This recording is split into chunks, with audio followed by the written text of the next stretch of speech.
Hello, आदाब, नमस्ते। आज हम आपको एक स्टोरी दिखाएँगे, एक ऐसे फ़ादर की जिन्होंने अपने बच्चों को इंस्पायर करा अपने सपने पूरे करने के लिए और उसी इंस्पिरेशन से वो उनको उस सक्सेस के मुकाम पर ले गए, जहाँ हम सब शायद सिर्फ़ सपने ही देखते हैं। ये स्टोरी है खालसा ई-व्हीकल्स प्राइवेट लिमिटेड की, जिनकी शुरुआत हुई सिर्फ़ 80,000 रुपए से। अपनी माँ के गहने उनको गिरवी रखने पड़े, लेकिन उन्होंने जो सेटअप किया है, जब आप वो देखेंगे, आपको भी बहुत अच्छा लगेगा कि हाँ, हम भी शायद कुछ ऐसा कर सकते हैं। तो आइए मिलते हैं उनसे और देखते हैं कि कैसे उन्होंने उस 80,000 रुपए से 120 करोड़ टर्नओवर का बिजनेस सेटअप किया। आइए मिलते हैं।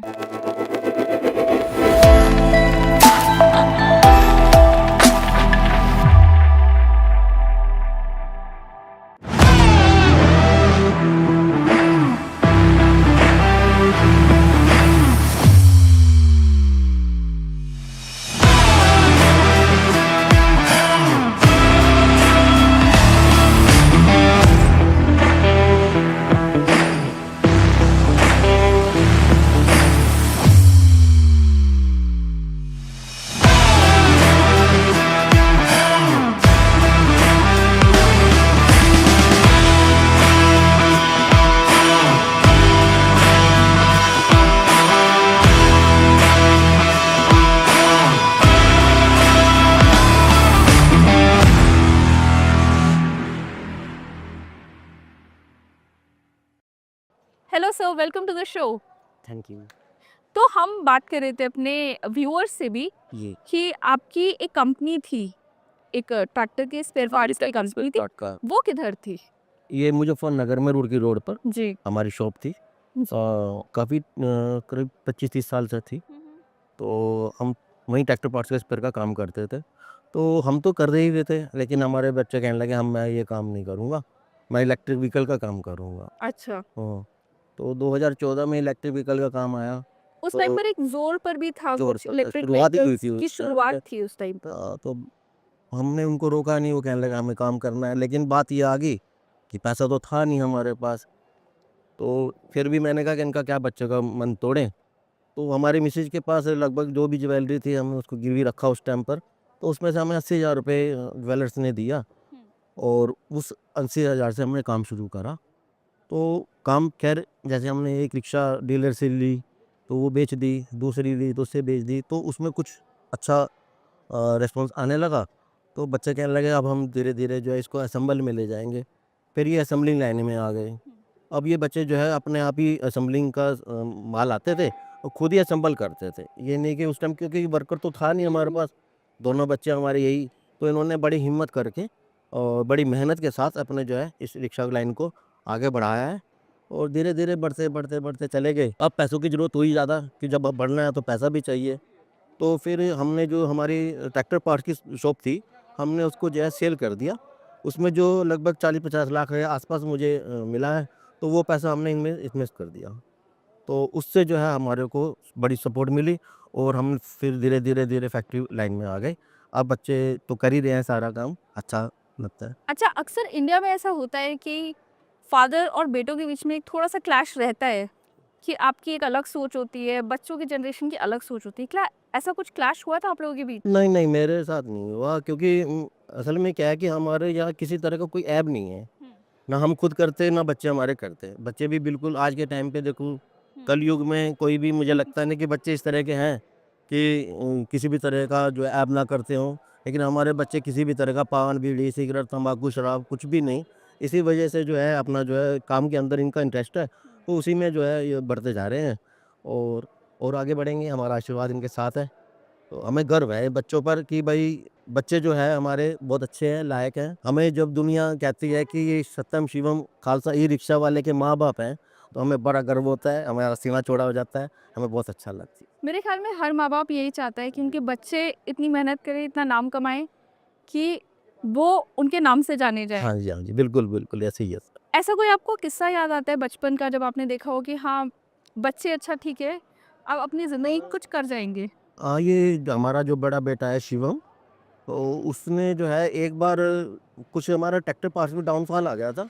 तो उस बीच में ही अब बच्चों को तो पता नहीं होता भई माँ-बाप किस तरह से पैसा ला रहा है, कैसे नहीं ला रहा। उस टाइम तक ये अपने बिज़नेस में तो आया नहीं था। लेकिन मुझे एक दिन कहने लगा पापा मुझे गाड़ी लेनी है। तो मैंने कहा अच्छा भाई, अगर कोई और होता, ना समझदार होता माँ बाप, तो ये बोल देता, गुस्सा करता उस पर कि हमारे पास पैसा नहीं है, तुम किस तरह से गाड़ी ला दें। तो मैंने उनको उसको किसी तरह का गुस्सा ना करके उसको मैंने कहा ठीक है, तो एक काम करो बेटा, थोड़ी सी मेहनत करनी पड़ेगी, तुम मेरे साथ ट्रैक्टर पार्ट्स में आ जाओ, और हमारे यहाँ जो एक वर्कर है उसको निकाल देते हैं, उसके बदले में जो सैलरी उसकी आया करेगी, तो उससे थोड़ा सा वो और थोड़ी सी सपोर्ट रहेगी, तो हम काम जो है बढ़ा लेंगे। तो बेटा मान गया हमारा शिवम, तो वो काम में आने लगा। क्या एज थी उनकी उस टाइम पर? लगभग 10th क्लास में था उस जी, अच्छा। 10th में था शायद। हाँ जी, जी। तो लगभग होगा 15-16 साल का, हम्म, 17 साल का हो। हम्म, तो मैंने इसको बुला लिया। अब ने ये इसने भी देखा भी काम तो है नहीं। अब 2-3 महीने हो गए, जब देखा तो भई या तो कोई सेल नहीं है, किसी तरह का प्रॉफ़िट नहीं है। तो फिर मैंने एक दिन कहा बेटे को, मैंने कहा भई एक काम करो शिवम, चलते हैं किसी गाड़ी के शोरूम पे, तो देखते हैं गाड़ी-वाड़ी। ले आए थे। तो शिवम ने मुझे बल्कि डाँटा। मुझको ये कहा, कहने लगा पापा आप क्या बात कर रहे हो? ऐसे थोड़ी होता है। मैंने कैसे होता है? तूने कहा था गाड़ी लेनी है, तो हम गाड़ी लेके आते हैं, चलो। तो बोला, कहने मैंने कहा अभी, फिर बोला, कहने नहीं, नहीं, अपनी गाड़ी लानी, जब काम ही नहीं है पैसे कैसे देंगे, किस्त कैसे देंगे? तो इस तरह से जो है बेटे आपने की उसको समझ में थोड़ा आया समझाया। कि भई पैसा कमाना बड़ा मुश्किल होता है, तो पैसे की कदर बच्चों को पता है, और उसने इस तरह की कदर की है। ये बहुत खूबसूरत तरीका था अपने बच्चों को ये समझाने का कि भाई मेहनत करोगे तो ही गाड़ी मिलेगी। जी, जी। आज कौन सी गाड़ी चलाते हैं आपके बच्चे? आज तो हमारे पास 6 गाड़ियाँ हैं। माशाल्लाह। हाँ, फॉर्च्यूनर है, मर्सिडीज़ है, वर्ना है, अ, 3 गाड़ियाँ और हैं, 5-6 गाड़ियाँ हैं हमारे पास। तो बड़ी खुशी होती है, ऐसा नहीं है, बहुत मेहनत करी है बच्चों ने। भगवान इनको लंबी उम्र दे, और अच्छे मुकाम पे जहाँ पे ये जाना चाहते हैं, हमारा आशीर्वाद इनके साथ है। Thank you so much. Okay. और अब हम आपके बेटों से ही मिलते हैं। जी। Thank you. Thank So we have with us the second generation entrepreneurs of the Narang family, Satyam Narang and Shivam Narang Khalsa E vehicles private limited को एक नए आयाम पर लेकर आ रहे हैं। तो आइए इनसे बातचीत कर पता करते हैं कि इनकी कंपनी में शुरुआत कैसे हुई थी।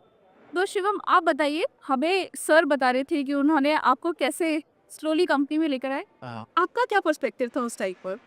यस, एक्चुअली मैम, मैं बिज़नेस के बारे में एक चीज़ तो जान चुका था अपने स्कूल टाइम में कि बिज़नेस जो भी होता है, अगर सक्सेसफुल होना है तो बिज़नेस का एक फार्मूला है। फार्मूला ये है कि बिज़नेस वो करना चाहिए जिसकी डिमांड ज़्यादा है और सप्लाई कम है। करेक्ट। अगर बिज़नेस ऐसा करा कि सप्लाई ज़्यादा है, डिमांड कम है, तो हम लोग कॉम्पिटिशन वाले मार्केट में एंटर कर रहे हैं, जिसमें हमारा फ्यूचर ब्राइट नहीं हो सकता। तो हम लोगों ने अपना ब्राइट फ्यूचर के लिए और ब्राइट नेम जो हमारा खालसा ही है, जिसकी वजह से हम लोग आज यहाँ हैं, तो हम लोगों को ये था कि पूरे वर्ल्ड तक हम कैसे एक्सप्लोर करें, हम बाउंड्रीज कैसे क्रॉस करें। तो सबसे पहले हम लोगों ने इस फॉर्मूले को यूज़ किया, और हम लोगों ने उन बिजनेस को सर्च करा अपने स्कूल टाइम क्लियर होने के बाद, ग्रेजुएशन कंप्लीट करने के बाद, कि कौन कौन से ऐसे बिजनेसेस हैं जो फ्यूचरिस्टिक हैं। तो उसमें हमारे कुछ ऐसे बिजनेस थे, जैसे इलेक्ट्रिक व्हीकल्स हो गया, या सोलर पैनल्स हो गया, बायोफ्यूल्स, हाइड्रोजन, हाइब्रिड। तो उस टाइम जो चीज़ों पे R&D चल रही थी वर्ल्ड वाइड, तो हम लोग उनके बारे में स्टडी कर रहे थे। तो ऑटोमोबाइल से हम लोगों को थोड़ा लगाव था, तो हम लोगों ने एक इलेक्ट्रिक व्हीकल जो मोस्ट डिमांडेड बनने वाला था, ऐसा हमने उस टाइम एक्सपेक्ट किया था, और आज हम देख रहे हैं। और ऑटोमोबाइल हम लोगों को वैसे ही अच्छा लगता था, तो हमें ऑटोमोबाइल और इलेक्ट्रिक व्हीकल को जोड़कर हमने इलेक्ट्रिक व्हीकल बनाया, और हमने इलेक्ट्रिक व्हीकल की जर्नी वहाँ से हमने स्टार्ट करी।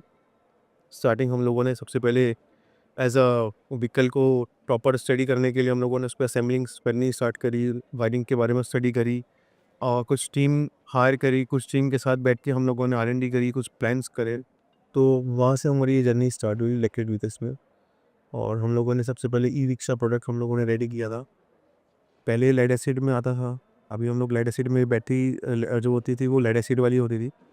अभी हम लोग जो ई-रिक्शाज़ बनाते हैं, कंप्लीट मैन्युफैक्चरिंग हमारा इन हाउस है। तो अभी जो हमारा ई-रिक्शा जो हम लोग बनाते हैं, वो सब लिथियम आयन बैटरी के साथ है। लिथियम आयन एक लेटेस्ट टेक्नोलॉजी है, राइट। और हम जितना भी देखते हैं कि अभी जितना भी ऑल ओवर वर्ल्ड जितना भी इंडस्ट्री में इलेक्ट्रिक व्हीकल्स में जो भी R&D चल रही है या जो भी अच्छा हो रहा है, वो लिथियम आयन उसमें से एक है। और भी अच्छी टेक्नोलॉजीज़ हैं लिथियम आयन। अभी तक हम लोगों को सबसे अच्छा हम लोगों ने उसी लिथियम आयन टेक्नोलॉजी को यूज़ करते हुए हम लोगों ने बैटरी पैक रेडी किया है और 4 इयर्स की 5 इयर्स की 5 इयर्स की वारंटी के साथ हम लोगों ने वो बैटरी पैक लॉन्च किया है। तो जब हम बात कर रहे हैं कि आपने स्टार्ट किया था, जब पहली सेल आप क्रैक कर पाए थे, उस टाइम पर आपको लगा था कि अच्छा ठीक है, अब हमने किक ऑफ करी है और हम थोड़ा आगे जा सकते हैं। क्या फीलिंग्स थी? मेन फीलिंग्स तो अब हम कैसे उसको डिस्क्राइब तो नहीं कर सकते हैं। उस टाइम तो हमारे लिए बहुत बड़ा मोमेंट था। कोई हम लोगों को अगर ट्रस्ट कर रहा है, खालसा ईवी पे ट्रस्ट कर रहा है, हमारी एक न्यू आर&डी पे ट्रस्ट कर रहा है, वो हमारे लिए बहुत मैटर करता है। उस टाइम पे बहुत मैटर करता था। तो हम लोग इम्पोर्टेंस समझते हैं इन चीज़ों की और व्हीकल्स को हम लोगों ने जैसे आर&डी किया और जैसे असेंबल किया और जिन सब डीलर्स ने या डिस्ट्रीब्यूटर्स ने हम लोगों को सपोर्ट किया, तो हम ऐसे हमारी जर्नी स्टार्ट हुई। हम उनको बहुत अप्रिशिएट करते हैं इस चीज़ के लिए और धीरे-धीरे हम लोगों ने अपना प्लांट सेटअप करना स्टार्ट करा, मैन्युफैक्चरिंग इन हाउस स्टार्ट करी, क्वालिटी को इंश्योर करने के लिए। उससे हम लोगों की क्वालिटी भी कंट्रोल हुई, प्राइस भी कंट्रोल हुए, सेल्फ डिपेंडेंट हुए। फिर हम लोगों ने पेंट प्लांट इन हाउस किया, पेंट की क्वालिटी को इंश्योर किया, क्वालिटी को इम्प्रूव करा। उसमें भी एक न्यू आर&डी हम लोगों ने जनरेट करी, असेंबलिंग लाइन लगाई। असेंबलिंग लाइन लगाने से हम लोगों को बहुत मैच्योरिटी मिली प्रोडक्ट में, क्वालिटी टाइम से व्हीकल को असेंबल करना और जितने हम लोगों के वर्कफोर्स हैं उन सबको बहुत हेल्प हुई। तो ऐसे करके हम लोगों ने अपना प्लांट सेटअप किया। आज हम लोग इंडस्ट्री के अंदर इंडस्ट्री के अंदर हम लोगों ने फुल्ली ऑटोमेटेड प्लांट है, कन्वेयर बेस्ड है। हमारा रॉ मटेरियल भी जो मूव करता है वो भी कन्वेयर बेस्ड होता है। हमारा पेंट प्लांट चलता है वो भी कन्वेयर बेस्ड है। It's completely fully automated. तो ये सब जर्नी अगर हम लोगों की पॉसिबल हुई है तो वो because of our dealers, distributors and customers. तो हम सबको अप्रिशिएट करते हैं और उन्हीं के हेल्प से और उन्हीं के रिकॉर्ड से हम लोग आगे बढ़ रहे हैं, न्यू डेवलपमेंट्स कर रहे हैं। मार्केट की जो डिमांड्स हैं, जो फीचर्स चाहिए हो या जो व्हीकल्स हम लोग चाहिए तो हम लोग वही चीज़ रेडी कर रहे हैं। और किसी भी व्हीकल को रेडी करने से पहले या कुछ भी जानने से पहले हमें सबसे पहले एक डेटा चाहिए होता है। डेटा हमें मिलता है ground force, ground zero ground से। तो हम लोग कोई भी आर&डी करने से पहले या कोई भी व्हीकल को रेडी करने से पहले हम सबसे पहले एक डेटा एनालाइज़ करते हैं कि अभी जो हम लोग कस्टमर जो हैं, जो चालक है, जो एक ड्राइवर है, वो क्या चाहते हैं।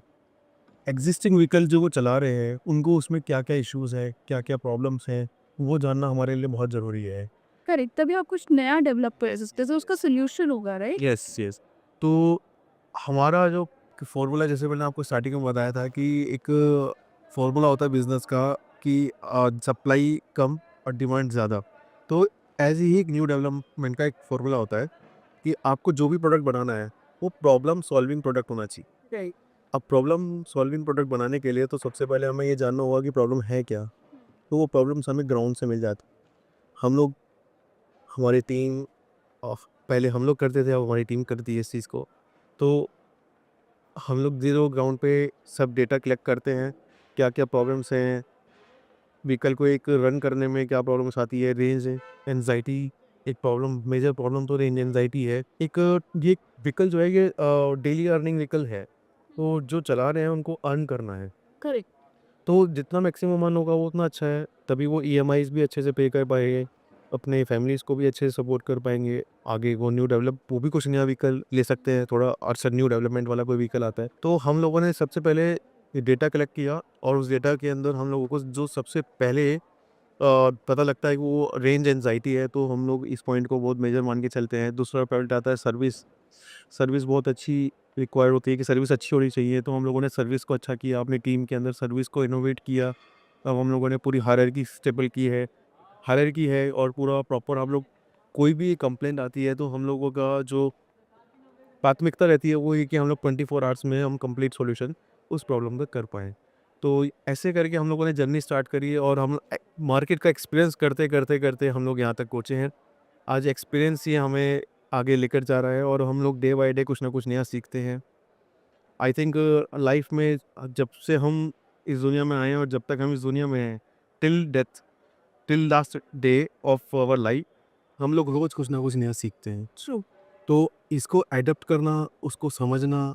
अच्छा, एक ज़िक्र आ रहा था कि कैसे सर ने आप दोनों को बिज़नेस में लाने के लिए बहुत प्यार से आप लोगों को मनाया। जी, हाँ जी। और कोई ज़ोर ज़बरदस्ती भी नहीं, कि आप दोनों को ही बहुत जज़्बा था कि हाँ, हम सब स्टार्ट करें। तो जब आपने स्टार्ट किया, आपने क्या-क्या सीखा? देखो, सोफ़िया जी, बिल्कुल आपने सही बोला है कि हमारी जर्नी में ऐसे रहा है। और जब हम दोनों बिज़नेस में आए, तो भाई के टाइम पे की बात हो या मेरे टाइम की बात हो, तो दोनों के साथ ही हम लोगों के हमेशा ड्रीम्स बड़े रहे हैं कि हमें जो है गाड़ी लेनी है, हमें बड़ा घर लेना है, हमें बाहर जाना है। और जैसे कि हमने पापा से डिस्कस करा कि पापा हमें ये करना है, वो करना है, तो पापा ने हमेशा यही बोला कि ठीक है, आओ बिज़नेस में आओ, आके देखो, जो भी करना है यहाँ पे करो, बिल्कुल। और पापा ने हमें कभी भी किसी चीज़ के लिए कुछ भी मना नहीं करा। बोला कि जो करना है बिज़नेस में आओ, आके समझो और करो। तो ऐसे ही जब हम इलेक्ट्रिक व्हीकल में आए, तो उस टाइम हमें बहुत चैलेंजेस आए। शुरुआती टाइम पे हम लोग ट्रेडिंग कर रहे थे, तो हम लोगों ने इम्पोर्टर से ई-रिक्शा लाके जो है रिटेल करा है। तो जब हमने कुछ कुल 27-28 ई-रिक्शा रिटेल करे, उसके बाद वो इम्पोर्टर से मेटेरियल आना बंद हो गया। तो बीच में कुछ दिन काम बंद रहा। फिर हमें लगा कि यार ये तो इलेक्ट्रिक व्हीकल है और ये तो बढ़ती हुई इंडस्ट्री है, तो हमें इसको और डीपली और फोकसली हमें इसके अंदर जाना चाहिए। तब हम दोनों ब्रदर ने मिलके जो है इसको पूरा खोजना शुरू करा कि कहाँ से हम लोग बॉडी, चेसिस और ये स्पेयर पार्ट्स कहाँ से हम इसके अरेंज कर सकते हैं। तो आपने हम कहाँ से स्टार्ट किया अरेंज करना? हाँ, तो फिर जब हमारी उसको ढूँढने की प्रक्रिया शुरू हुई, तो हम लोग बहुत डीपली हर शहर-शहर में, मेरठ में, मुज़फ़्फ़रनगर में, छोटे-छोटे एरिया में जाके हम लोगों ने जो है बॉडी, चेसिस ये सब अरेंज करना शुरू करा। दिल्ली आए, पता चला करोल बाग में मार्केट है इसका। तो दिल्ली आके करोल बाग से हमने इसके स्पेयर पार्ट्स लिए, मोटर, कंट्रोलर, डिफरेंशियल, इस तरीके से सारे स्पेयर पार्ट्स इकट्ठे करे। और कुछ महीने में जाके हमारी जो है 1 या 2 गाड़ी असेंबल हो पाई। तो जो हमारी फर्स्ट सेकंड ई-रिक्शा जो रही है, वो हम सब ने, दोनों ब्रदर ने, पापा ने, हम सब ने मिलके जो है उसका अरेंज करके और खुद से असेंबल भी करी है। वो कैसे किया? आप लोग इंजीनियर्स हैं क्या? हाँ, नहीं, एक्चुअली हम दोनों इंजीनियर नहीं हैं, हम दोनों तो ग्रेजुएटेड हैं। तो हाँ, हमारा इसमें और बैकग्राउंड, एजुकेटेड। हाँ, हमारा इसमें कोई बैकग्राउंड भी नहीं रहा, पर हमारा ड्रीम हमेशा बड़ा था। तो हमें बड़े ड्रीम पूरे करने के लिए हम लोग टेक्निकली कहीं तक भी चले गए। और अगर हम अपने बैकग्राउंड की बात करते हैं, तो ऑटोमोबाइल से रहे हैं पहले से ही। तो पहले से ही टेक्निकली नॉलेज तो एक जीन्स में होती ही है, तो वो हमें मिली हुई थी। तो उसी के साथ फिर हमने पूरा व्हीकल भी असेंबल करे हैं। फिर हमें एक चैलेंज आया जब हम ई-रिक्शा सेल करते थे, तो एक टेक्नीशियन हुआ करते थे, तो उनसे एक गाड़ी की वायरिंग कराने के लिए हमें उनको बुलाना पड़ता था। तो हम उनको मोस्टली कॉल करते थे, आ जाओ, आ जाओ। तो दिन में इतने फ़ोन करने के बाद एक बार आते थे। तो क्या होता था कि उनके बिना ई-रिक्शा सेल नहीं होता था, बिना टेक्नीशियन बैटरी इंस्टॉल करे। तो क्या हुआ कि हमारी जो सेल है वो लॉस होने लगी। तो फिर पापा ने बोला कि यार ये तो बहुत बड़ी समस्या है, ये इस तरीके से हमारा लॉस होता रहेगा। तो पापा ने फिर एक टेक्नीशियन को अरेंज करा, बोला कि यार तुम बताओ क्या लोगे? तुम ना मेरे बेटे को आज ये इलेक्ट्रिकल फिटमेंट सिखा दो, जो तुम बोलोगे मैं वो तुम्हें दूँगा। तो वो बोला ठीक है, मैं लेता हूँ। तो उसने वैसे ही बोल दिया कि मैं 10,000 लूँगा और 5 मिनट में सिखा दूँगा। तो पापा बोले कि ठीक है, मैं तुझे 10,000 ही दूँगा, तू मेरे बेटे को सिखा। और उन्हें ये नहीं पता था कि 10,000 रुपए में वो अपने पेट पर लात मार रहे यस, वो उनका लास्ट डे होगा। तो उस दिन जो है पापा ने उनको बोला कि ठीक है सिखाओ। तो रात को कोई 9 साढ़े 9 बजे का समय रहा होगा। तो हम तीनों, पापा, मैं एंड भाई एंड वो टेक्नीशियन रहा, उसने मुझे 10 मिनट में पूरा वायरिंग, पूरा फिटमेंट सिखा दिया। और मैडम वो दिन और आज का दिन, उसके बाद सारा इलेक्ट्रिकल हम खुद से जानते हैं। और उसके बाद हमने खुद से टीम बनाई, आगे ट्रेनिंग दी, इंजीनियर्स खड़े करे, क्वालिटी टीम खड़ी करी। और उसके बाद से हम pure pure mechanical and electrical, pure engineering हम दोनों उस पूरे व्हीकल्स की जानते हैं, without the theory of it. Without the theory of it. Basically आप लोग प्रैक्टिकल इंजीनियर्स हैं अगर हाँ जी, हाँ जी, हम प्रैक्टिकल इंजीनियर्स हैं, हम हालातों के इंजीनियर हैं, समझ लो भी है, हम हालातों से बोले थे। कि परिस्थिति ने हमारे सब कुछ कराया। करें। हाँ, परिस्थिति ऐसी थी कि अगर नहीं करोगे तो फ्यूचर कैसे होगा। राइट। तो हमारे साथ वो पोजीशन थी कि करो या मरो। तो हम लोगों ने करने पे विश्वास रखा और हम लोग करते गए और कुछ चीज़ें हमें समझ आने लगा। टेक्निकल पॉइंट ऑफ व्यू से हम लोग स्ट्रांग होते गए। धीरे धीरे हम लोग अब पूरा अच्छे से हम इंजीनियरिंग समझते हैं, इसका टेक्निकल पॉइंट्स जानते हैं, वायरिंग्स को अच्छे से समझते हैं, मैकेनिकल्स को अच्छे से समझते हैं, तो each and every part of vehicle हम लोग अच्छे से समझते हैं। तो ऐसी ही हमारी जर्नी स्टार्ट हुई थी वहाँ से। कम्स टू सेल्स मार्केटिंग, तो शुरुआती टाइम पे मैं पहले प्रोडक्शन में रहा। हमारा मार्केट बहुत छोटा था। 2021 की बात करते हैं तो हम सिर्फ 100 व्हीकल्स पर मंथ बना रहे थे और आज हम 1200 व्हीकल्स पर मंथ बना रहे हैं। आपने एक जिक्र किया हार्डवर्क की ज़रूरी है, एक स्मार्ट वर्क की ज़रूरी है। देखो स्मार्ट वर्क टेक्नोलॉजी में किया। जब हमारे पास फंड्स नहीं थे तो हमें खुद एक जगह डीलर बनाने पड़े, बड़ी टीम बनाई, क्योंकि अब हम पूरे इंडिया में हम खुद से नहीं जा सकते थे। तो आज हम आए हुए हैं भारत मंडपम, यहाँ पे एक्सपीरियंस कैसा रहा? मैम EV एक्सपो हम लास्ट 2-3 ईयर से बैक टू बैक करते आ रहे हैं। ई-रिक्शा 3 व्हीलर का सबसे बड़ा मेला है। Thank you so much for your time. Thank you. And ये इनकी स्टोरी की डी एंड तो डेफिनेटली नहीं है। We are meeting them again. Bye bye, see you next time.